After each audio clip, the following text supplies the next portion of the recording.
Olá a vocês, depois dos nossos primeiros contatos por e-mail e com algumas pessoas por WhatsApp, nos encontramos não presencialmente, infelizmente, devido à Covid, mas nos encontramos aqui nesse Face to Face virtual. Vamos começar agora a nossa disciplina. Como vocês estão no primeiro semestre do Bacharelado em Humanidades, sejam bem-vindos à Unilab.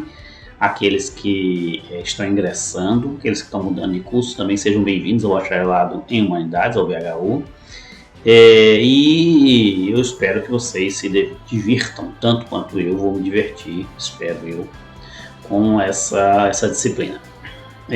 Nós vamos começar essa disciplina com um mix de aulas síncronas e assíncronas. Eu vou explicar isso na sexta-feira à noite para vocês e espero que vocês não deixem o barco correr, né? Se no presencial é mais complicado correr atrás de coisas que vocês vão deixando para a última hora, para ler antes de uma avaliação, na distância é quase impossível correr atrás quando o barco já foi. Se o barco já foi, é muito complicado você tirar esse atraso. Bem, eu quero me apresentar, claro, eu sou Fernando Afonso, sou o mais velho do estudo, não o mais idoso, o mais velho, o mais antigo, que chegou primeiro no Instituto de Humanidades. Eu sou o decano do Instituto de Humanidades e cheguei antes da existência do próprio Instituto. Eu sou professor desde 2003, né? Eu larguei a iniciativa privada em 2000 e fui fazer mestrado e doutoramento. Em 2013 eu já ingressei na universidade particular, na Universidade de São Marcos, lá em São Paulo. Em 2006 ou 2006 eu entrei no Serviço Público Federal, na expansão da universidade, de criação e expansão da Universidade Federal dos Vales do Jequitinhonha, em Mucuri, lá em Teófilo Otoni. Depois, automaticamente, eu fui para Diamantina, Minas Gerais, e de Diamantina eu vim para a Unilab. Então, essa é a minha jornada, vamos dizer assim, profissional acadêmica. Antes disso, fui, inclusive, analista de sistemas, analista financeiro, enfim, já fiz algumas coisas nessa minha vida. Estou já contando meus tempos para a aposentadoria.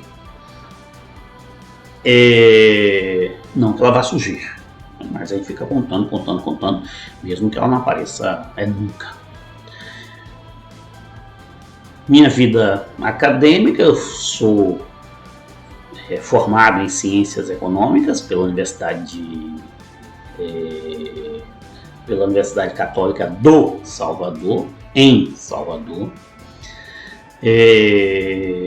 Sou mestre em História Econômica pela Universidade Estadual de Campinas, a Unicamp, pelo Instituto da Economia. Sou doutor em Ciências, a USP tem isso, um curso geral que se desenvolve em vários cursos. Sou doutor em Ciências pela Universidade de São Paulo, pela FEFELESH, com especialização em História Econômica, e sou pós-doutor, fiz meu estágio pós-doutoral na Universidade do Porto, no Centro de Estudos Africanos da Universidade do Porto, em Estudos Africanos. Bem, por que nos apresentamos? Nos apresentamos para que vocês tenham a dimensão de quem está falando, né? Vocês vão ver que nesse primeiro debate que nós vamos realizar sobre ciências humanas, ciências sociais e humanas, ciências humanas, vai ser para compreendermos que existe uma importância em identificar quem vos fala, né? Porque o cientista social vai ter que se postar de forma crítica, e crítica pode ser a favor ou contra. Primeira grande correção que eu vou fazer isso, vai ser se postar de forma crítica frente àquilo que ele está lendo, aquilo que ele está ouvindo, aquilo que ele está vendo. Enfim, ele se posicionar de forma crítica, ou seja, ele compreender o que se está falando, quem está falando, por que está falando, e se posicionar frente a isso. Né? Eu não vos falo verdades. Eu não sou a verdade. Eu sou um posicionamento, um engajamento. Por isso, nosso primeiro texto a ser lido pode ter inclusive duas leituras. Uma antes do nosso encontro da sexta e uma depois do nosso encontro da sexta. É o texto Engajamento do Eric Hobsbawm. Então, por isso eu apresento a vocês o meu currículo.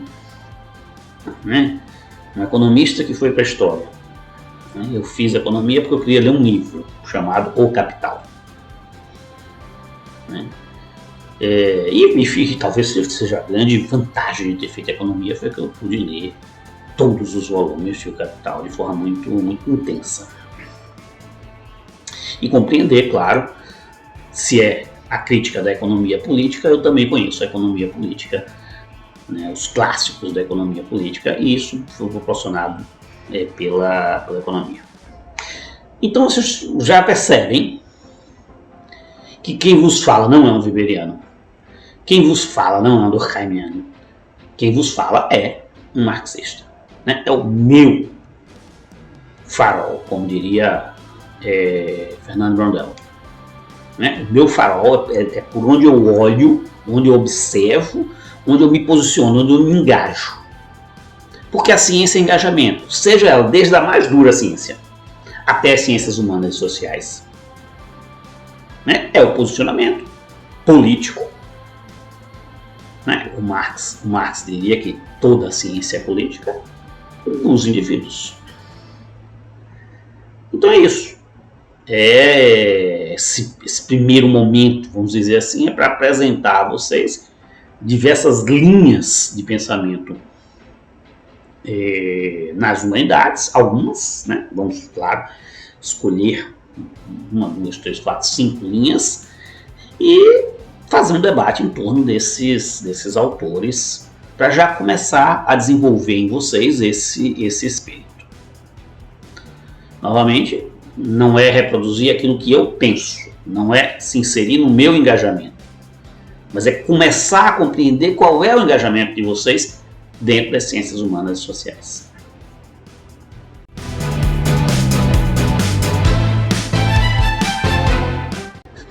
Vamos pensar então o que é a nossa disciplina, conversar um pouco sobre o plano de ensino. Lembre-se, o plano é um plano.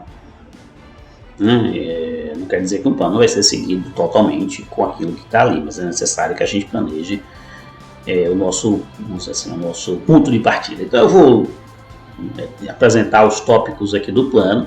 Eu vou discutir algumas coisas do plano com vocês hoje à noite, avaliação, essas coisas chatas a gente vai discutir à noite não, na sexta-feira à noite presencialmente, na nossa aula de Tira Dúvidas.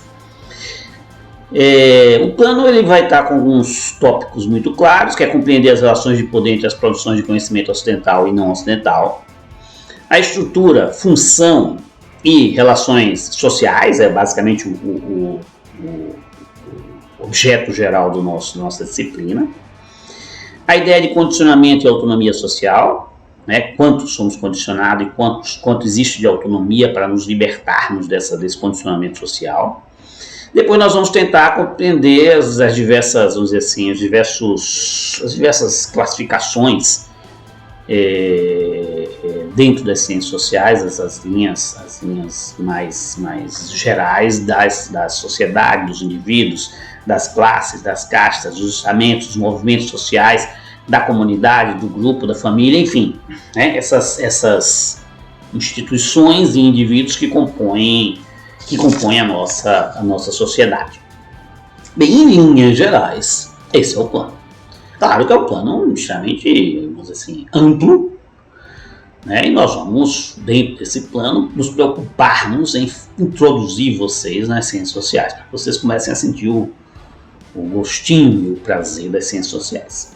Né? E para isso eu queria evocar para vocês um tema que está extremamente assim, na atualidade, né?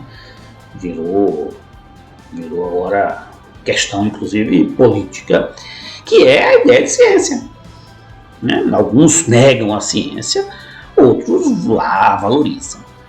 Veja, a ideia de ciência enquanto essa ciência moderna, ela está muito vinculada ao desenvolvimento do capitalismo. Né? Então, na transição, né, lá pelo iluminismo, criação das universidades, ou pelo menos a transformação das universidades em um ambiente religioso, passando a ser um ambiente científico, ela é uma coisa muito, muito jovem, muito moderna, né? Muito nova.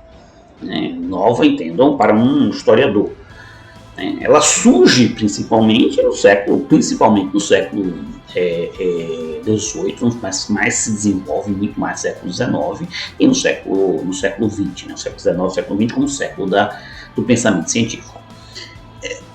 O que é importante que a gente comece a compreender agora é que, inclusive, a justificação pela ciência é uma necessidade, né, de substituir algo que existia na Idade Média.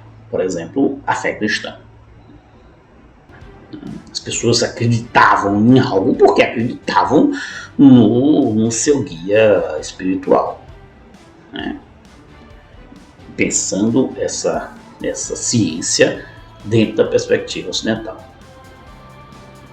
Você precisa, portanto, criar mecanismos que indiquem novas verdades para além das verdades decorrentes da fé. E aí vai surgir um conjunto de estudos e de teorias para, vamos dizer assim, desmistificar aquilo que era professado pela fé, inclusive transformando a própria fé. A gente vai ver que alguns conceitos que eram conceitos consagrados da fé cristã, da fé católica, ele vai ser questionado, inclusive, dentro de outra fé cristã. Né? Vai surgir um questionamento a essa fé, mas não vamos antecipar isso agora, não. Vamos pensar o que é ciência. Né? O que é ciência?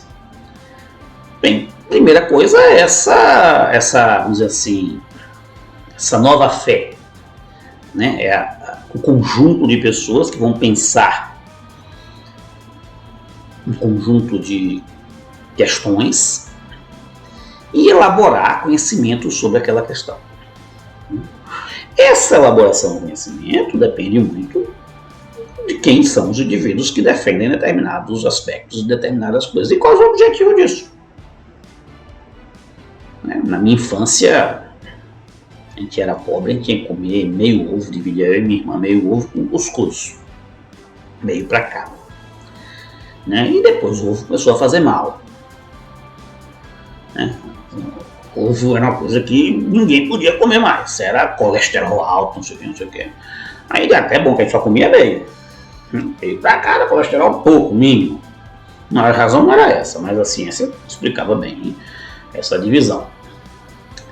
Mas hoje em dia, né, os marambados de academia, no meu caso, eu sou gordo, mas os marombados de academia comem 15, 16, com uma cartela de ovo inteiro, 30 ovos se deixar. Manhã, tarde e noite comendo apenas ovos. Por quê? Porque a ciência modificou o ovo que fazia mal, agora é bom. Principalmente para quem vai para academia. No meu caso, eu não posso comer esse ovo todo, continuo comendo minha metadezinha ali. Duas coisas. Na metade, a gente bota uns 2, 3 ovos no máximo. Por que eu cheguei nisso, senhor? Nada, vamos voltar. A ciência, portanto, não é de infinito a mesma coisa. Nem mesmo as ciências mais raras, né? As ciências mais duras, as ciências mais consistentes, elas são necessariamente fixas no tempo ou no espaço. Ou seja, o que vale para um local às vezes não vale para outro, o que vale num tempo às vezes não vale para outro. Né? As coisas se transformam, ainda bem. Né? O que nos permite não nos desempregarmos. O Fukuyama, o historiador, queria falar do fim da história.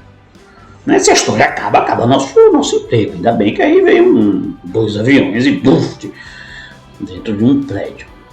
Não, ainda bem não pelas pessoas do prédio, não porque derrubaram o prédio, né? Porque a história continua sendo ainda, tendo ainda suas nuances e suas diferenças. Mas por que eu cheguei nisso? Eu tenho que pensar e voltar, eu tenho que pensar na ciência. O que é que define a ciência? Vejam os principais aspectos. Quando eu penso a ciência, eu penso no objeto. Né? Toda ciência ela precisa de um objeto. O que estudar? Não estou fazendo aqui, não estou invadindo a aula do professor de iniciação ao pensamento científico. Não é isso. Não é esse o meu interesse. Mas eu preciso pensar qual é o objeto das ciências humanas. Ou qual é o objeto da história? Qual é o objeto da pedagogia? Qual é o objeto da sociologia? Qual é o objeto da antropologia? Veja, se eu pensar a odontologia, qual é o objeto da odontologia? O dente. Os dentes, a boca, o canal. Eu não sei, não entendo nada de odontologia. Eu tenho medo, pavor. Mas é um objeto muito claro para mim, deve vir no máximo até aqui assim. Então vai daqui até aqui, esse é o tamanho do objeto. Aí qual é o objeto da história? Veja, a história surgiu antes da ciência. Por isso talvez seja tão difícil fazer ciência em história. Mas qual é o objeto da história? O acontecer humano. Tudo. Ora, como é que um recorte, a parte, o objeto pode ser tudo. Tudo não é objeto. Talvez por isso a ciência humana tenha tanta dificuldade em se definir quanto objeto. Não que não fazemos. Sei lá, a antropologia vai estudar o homem. Mas o homem é tudo. A sociologia vai estudar a sociedade. Mas a sociedade, a não ser que existia um homem só, mas se Adão e Eva são 2. Negacionista citando Adão e Eva. São 2, mas já é sociedade. Logo, é tudo. Não é qual o objeto da pedagogia? Vamos dizer, talvez aí seja o mais claro objeto, que é o ensinar, o aprender.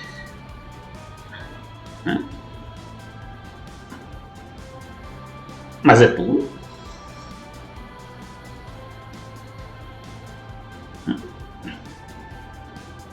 Qual o objeto da história? O acontecer humano. Inclusive isso aqui, que é presente, já é história. Como vocês forem ver, já é história. Eu já estou fazendo outra coisa, estou almoçando. Ou seja, o presente já é história há um segundo atrás. Então, o acontecer humano, nessa generalização, que é tudo, é a grande dificuldade de se fazer ciência em ciências humanas.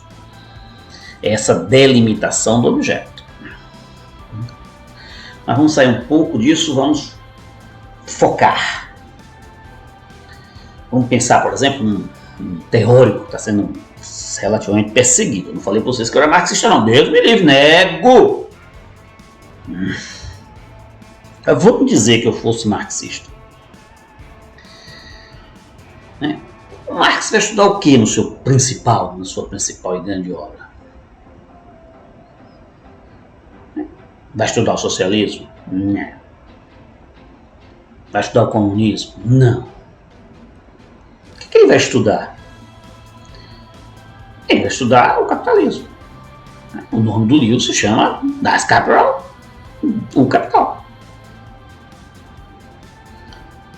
E aí está o primeiro grande equívoco. As pessoas associaram o Marx ao estudo do socialismo. Não. O grande livro do Marx estuda o capitalismo. Estuda a crítica à economia política. Então ele pega todos aqueles autores que estavam pensando a economia política.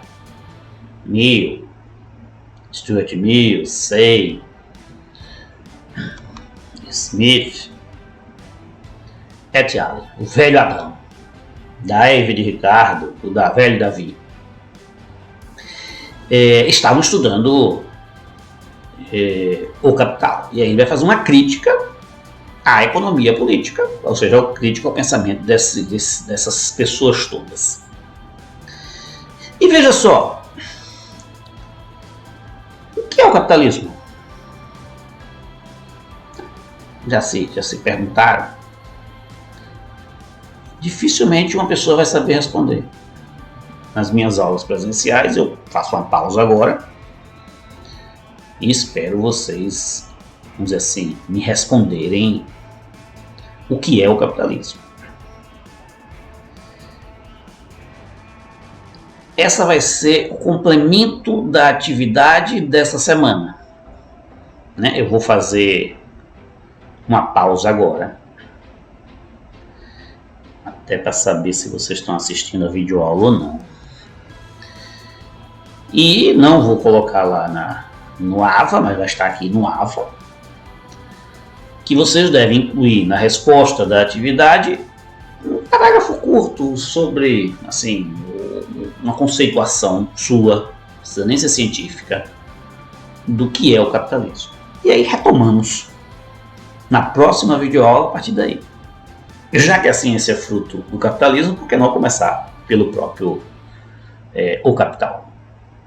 Até sexta-feira à noite nos encontramos às 18h30 naquele local lá. Forte abraço para vocês!